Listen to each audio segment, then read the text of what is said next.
Pakistan. Why is this country so controversial and why is it so globally relevant despite being an economic basket case and perpetually engulfed in a myriad of problems? It is one of the world's 9 nuclear powers, yet it cannot secure its borders. It sits on huge reserves of gold, copper, and lithium worth trillions of dollars, yet it is the poorest country in South Asia.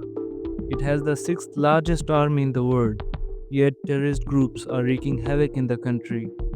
Full of contradictions, the first question that comes to mind is that if Pakistan is a failed state and whether the world can afford the ugly consequences of its collapse. Born in 1947, the country has always been strategically important for the United States.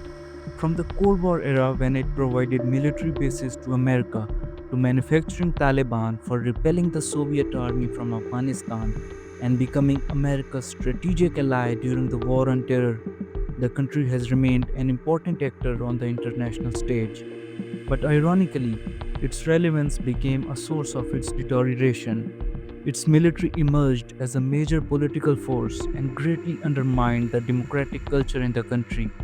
Consequently, Pakistan underwent four successful military coups, and the dictators ruled the country for more than 35 years. Military adventurism peaked, accountability became non existent, and corruption ran rampant. Let's dive deep into Pakistan's performance on domestic and foreign policy fronts and determine if it is a failed state.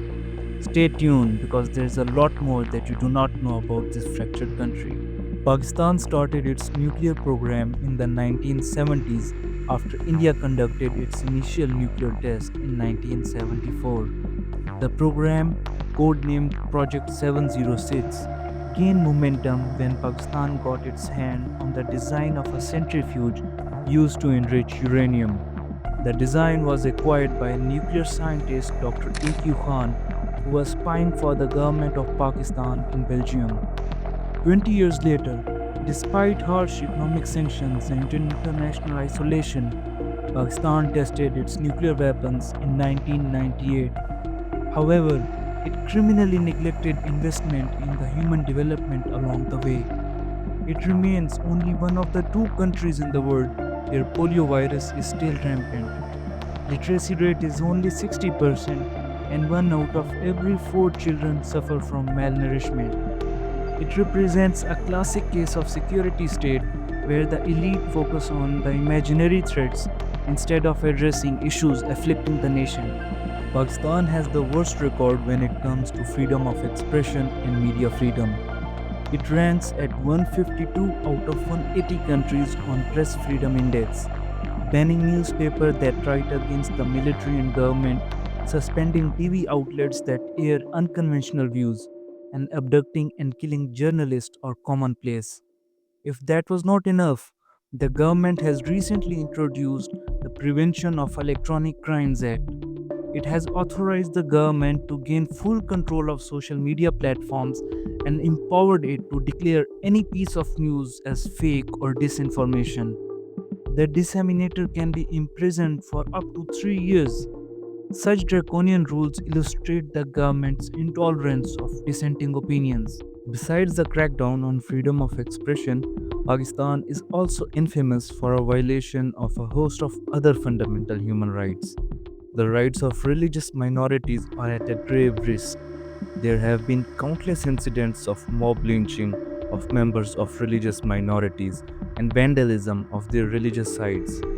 The shocking part is that the state itself backs such extremist elements. Psychologically speaking, state support is intended to distract the public from their grievances. But not all aggrieved people have surrendered to the brutalities of the state.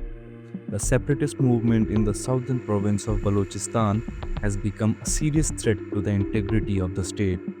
The Baloch Liberation Army, or BLA, has intensified deadly attacks on the Pakistan Army in recent times. The harrowing attack on the Jaffar train express, which resulted in more than 30 casualties, took the country by storm. Pakistan accuses India of arming the terrorist organization and providing it with intelligence support. While the allegations may have been true, the insurgency, at its core, is a reactionary movement to decades of injustice and economic deprivation. Threats to national security, coupled with economic collapse and a bloated military, have resulted in perpetual cycle of political instability. It is shocking to notice that in the 77 years of national history, not a single prime minister has completed its constitutionally mandated term of 5 years. Some were deposed by military coups, and others were overthrown by highly influenced and fake judicial cases. Moreover, elections in Pakistan are nothing more than a farce.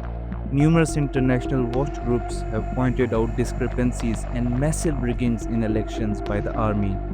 As a result, governments that are formed are devoid of legitimacy and rely on the military to suppress opposition. Today, Pakistan has become a pariah state. America under President Trump has imposed sharp travel restrictions on Pakistan due to its leniency for terrorist outfits. The European Union, one of the biggest export destinations for the country, has warned of suspending the special export status if Pakistan continues the egregious violation of human rights. Not only that, Pakistan has only recently gotten out of the grey list of Financial Action Task Force, an international agency that monitors money laundering and terror financing. It was in the ranks of countries like North Korea and Iran and was subjected to crippling financial and banking sanctions. Besides, Pakistan has strained relations with three out of its four neighbors, and border skirmishes are common. Its international isolation dates back to the days of its nuclear program. Today, Pakistan has achieved nuclear triad capabilities, but it is increasingly difficult for its citizens to get a visa. Ineffective territorial control, spiraling cycle of political instability and economic decline, and a brutal crackdown on freedom of speech. Pakistan has all the characteristics of a failed state. However, some would say that it has efficiently dealt with these problems in the past and can do it again. What do you think about the country's future? Give us your valuable 2 cents.